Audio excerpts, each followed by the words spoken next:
நம்ம எல்லார் மனசுக்குள்ளேயும் நம்ம நடக்காதுன்னு தெரிஞ்சும் ஆசைப்படுற ஒரே விஷயந்தான் இந்த பைக்லேயே ஊரெல்லாம் சுற்றி பார்க்குறது. அதே மாதிரி நானும் என்னோடய ஃபஸ்ட்டு பைக் ட்ரிப்பான பாண்டிச்சேரி சோலோ ட்ரிப் போகிறேன். ஃபஸ்ட் டைம் என் லைஃப்பில். என்னாலே நம்ப முடியல. எக்ஸ்பீரியன்ஸ் எப்படி இருக்கணும்னு தெரில. அதனால தான் முன்னாடியே ஒரு எவிடன்ஸாக எடுத்து வச்சுப்போம் அப்படின்னு எடுத்து வச்சுன்னுக்கிறேன்.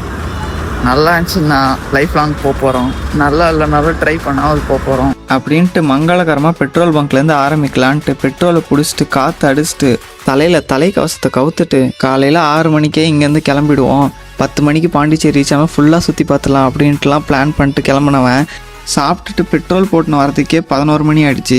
நம்ம என்ன முன்ன பின்ன பாண்டிச்சேரியா போயிருக்கோம். 38 கிலோமீட்டர் தாண்டினதே பெரிய விஷயமா நினச்சி சரி இதுக்கே ஒரு ரெஸ்ட்டை போடு அப்படின்ட்டு 11 மணிக்கே மரத்தடியில் நின்று நமக்கு கொஞ்சம் தண்ணியை குடிச்சிட்டு வண்டி கொஞ்சம் தண்ணி காட்டிட்டு இந்த ட்ரிப்பு ஃபுல்லாக நான் பயந்ததே ஒரே ஒரு விஷயத்துக்கு தான். நான் தனியாக போகிறேன்னான்னு கேட்டால் அதுக்கெல்லாம் பயப்படல. என் வண்டி எந்த செகண்டில் ஆஃப் ஆகும், எங்கே நடு ரோட்டில் நின்று நம்ம ஹெல்ப் இல்லாமல் மாட்ட போகிறோம் அப்படின்னு தான் பயந்துட்டு இருந்தேன். சரி அதெல்லாம் ஒரு பக்கம் இருக்கட்டும், நம்ம நின்னது ரெஸ்ட் எடுக்க தானே, அந்த வேலையை பார்ப்போம் அப்படின்ட்டு ஒரு 5 நிமிஷம் தலையை சாய்ப்போம் அப்படின்னு சாய்ச்சோம் தான். அரை மணி நேரம் கழிச்சு தான் ஏன்ச்சேன். நம்ம இது வரைக்கும் முன்ன பின்ன ட்ரிப்பே போனது இல்லையே, அங்கே போய் என்ன பண்ணுவோம், எப்படி இருப்போம், எதை பற்றியாவது கவலை இருக்கான்னு பாருங்கள். சரி ரெஸ்ட் எடுத்தது போதும் கிளம்புவோம் அப்படின்ட்டு கிளம்புறதுக்கு முன்னாடி உங்களுக்காக ஒரு அழகான வில்லேஜ் ஷாட் இதெல்லாம் காமிச்சாதான் விளாகறான். சரி காமிச்சிட்டோம். அதுக்கடுத்து ரோடெல்லாம் ரொம்ப சூப்பராக இருந்துச்சு. பகலில் இவ்வளோ சூப்பராக இருந்துச்சு, நைட்டில் எவ்வளோ கஷ்டப்பட்டேன்னு எனக்கு தான் தெரியும்.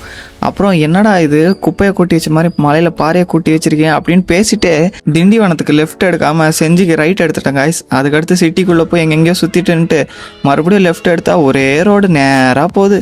நானும் முடியும்னு பார்க்குறேன், போய்கிட்டே இருக்குது. சரி இது வேலைக்காவது ஸ்பீடாக முறுக்கலாம் அப்படின்னு முறுக்கிட்டு போனோம் தான். அடுத்து ஒரு 15 கிலோமீட்டர்லேயே ஒரு ஸ்டாப்பிங் போட்டேன். வண்டியை அடைக்க ஆரம்பிச்சிச்சு.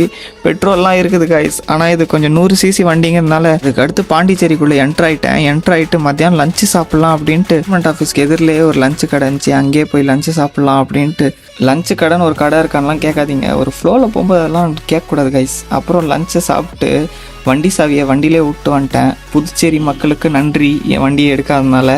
அதுக்கப்புறம் என்ன, பாண்டிச்சேரினாலே பீச்சு தான் சரக்கு தான் அப்படின்னு நினைப்பீங்க. அதுதான் இல்லை, அது எல்லாத்த விட சூப்பரான ஒரு ஸ்பாட்டுக்கு தான் நான் போனேன். மிச்ச கதையை அடுத்த பாட்டில் வந்து சொல்கிறேன் கைஸ்பா.